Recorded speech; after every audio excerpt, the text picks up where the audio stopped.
జగన్ ప్రభుత్వం కంటితుడుపు చర్యల్లో భాగంగా నేతన్న నేస్తం కింద కేవలం 24,000 రూపాయలు ఇచ్చి చేతులు దులుపుకుందని చేనేతలు ఆగ్రహం వ్యక్తం చేస్తున్నారు. పవర్ లూమ్స్ కు జగన్ సర్కార్ ఎక్కువ ప్రాధాన్యత ఇవ్వడం వల్ల చేనేతలు దుర్భర జీవితం గడుపుతున్నారని ఆవేదన వ్యక్తం చేస్తున్నారు. కొత్తగా ఏర్పడిన కూటమి ప్రభుత్వం తమను ఆదుకోవాలని కోరుతున్నారు. కర్నూలులో నేతన్నల దుస్థితిపై మరింత సమాచారం మా కర్నూలు ప్రతినిధి సుంకన్న అందిస్తారు. సుంకన్న, జగన్ పాలనలో చేనేతల బతుకులు చితికిపోయాయి. జగన్ ప్రభుత్వం నుంచి ఎలాంటి ప్రోత్సాహకాలు లేకపోవడంతో ఒకవైపు ఆప్కో గోదాములు కూడా మూతపడ్డాయి, మరోవైపు కార్మికులు కూడా ఆర్థికంగా చితికిపోయినటువంటి పరిస్థితి. మనతో మాట్లాడేందుకు కొంతమంది చేనేత సహకార సంఘాల నాయకులు అదేవిధంగా కార్మికులు ఉన్నారు. వారితో మాట్లాడేటువంటి ప్రయత్నం చేద్దాం. చెప్పండి, జగన్ పాలనలో చేనేతలకు ఎలాంటి చేయూతనిచ్చింది? ప్రస్తుతం సహకార సంఘాల పరిస్థితి ఎలా ఉందండి? పాదయాత్రలో ఆయన ఇచ్చిన హామీలటువంటి నేను ప్రతి చేనేత కుటుంబానికి నేను చేయూత ఇస్తానని ఆయన వాగ్దానం చేసి ఈ 5 ఏళ్ల కాలంలో రాష్ట్రంలో 2 లక్షల మంది చేనేత కార్మికులు ఉంటే ఆయన కేవలం 81,000 మందికి మాత్రమే 24,000 నేస్తం ఇచ్చి మిగతా 1,20,000 మందికి వాళ్ళు పని చేయరు అని అనే మాట చెప్పి 200 కోట్లలో కూడా 196 కోట్లు మాత్రమే నేస్తానికి ఇచ్చి మిగిలిన అమౌంట్ వచ్చేసి మా చేనేత హ్యాండ్లూమ్ మెయింటెనెన్స్కి సరిపోదా అనే మాట చెప్పడం జరిగింది. ఇప్పుడైతే రాష్ట్రంలోనూ అయితేనేమి జిల్లాలో అయితేనేమి ఇక్కడ మన కర్నూలు జిల్లాలోనైతే దాదాపు 20,000 మొగ్గాలు ఉన్నాయి.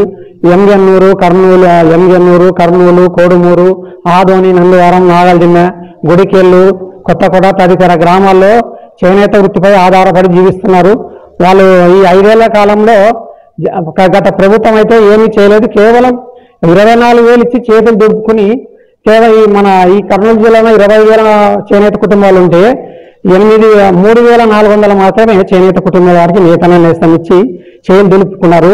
ముఖ్యంగా బెడద ఎట్లా అంటే మనకి ఇతర రాష్ట్రాల నుంచి పవర్ లూముల మగ్గాలు వచ్చి మన చేనేత మొగ్గానికి గండి కొడుతున్నటువంటి పరిస్థితి ఏర్పడింది. మీరు చెప్పండి, పవర్ లూమ్స్ ద్వారా వస్త్రాలు కొనుగోలు చేసింది జగన్ ప్రభుత్వం అని చెప్తున్నాం. దానివల్ల చేనేత కార్మికులకు ఎలాంటి ఇబ్బందులు కలిగాయండి? ముఖ్యంగా చెప్పాలంటే ఈ జగన్ పాలనలో పవర్ లూమ్ మీద నేత నేయడం వల్ల చేనేత కార్మికులకు పని ఉపాధి లేకపోవడం ఒక ముఖ్య ఉద్దేశము. మా ముత్తాతలు మా తాతల కాలం కాటి నుంచి మా తల్లిదండ్రుల కాలం నుంచి మా వరకు నేతన నేస్తం మీదనే ఆధారపడి జీవిస్తున్నాము. ఈ పవర్ లూమ్ రావడం వల్ల చేనేత కార్మికులు పని కోల్పోవడం జరుగుతూ ఉంది. చెప్పండి, కొత్తగా ఏర్పడినటువంటి కూటమి ప్రభుత్వాన్ని మీరేం డిమాండ్ చేస్తున్నారు? ఇప్పుడున్న రాష్ట్ర ప్రభుత్వం అధికారంలోకి వచ్చింది.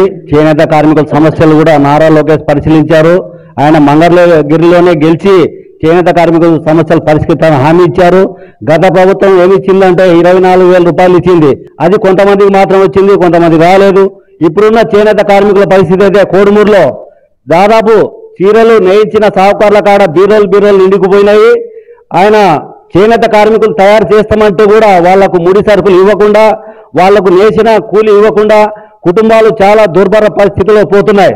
సరుకు అమ్ముకోవడానికి వెసులుబాటు కల్పించేటట్టు ప్రభుత్వమే కొనుగోలు సౌకర్యం కల్పిస్తేనే వాళ్ళు ఏదైనా కానీ బతుకు ఎలా గట్టడానికి అవకాశం ఉంటుందని నేను డిమాండ్ చేస్తూ కెమెరా పర్సన్ సురేంద్ర బాబుతో సుంకన్న, ఏబిఎన్ ఆంధ్రజ్యోతి, కర్నూలు.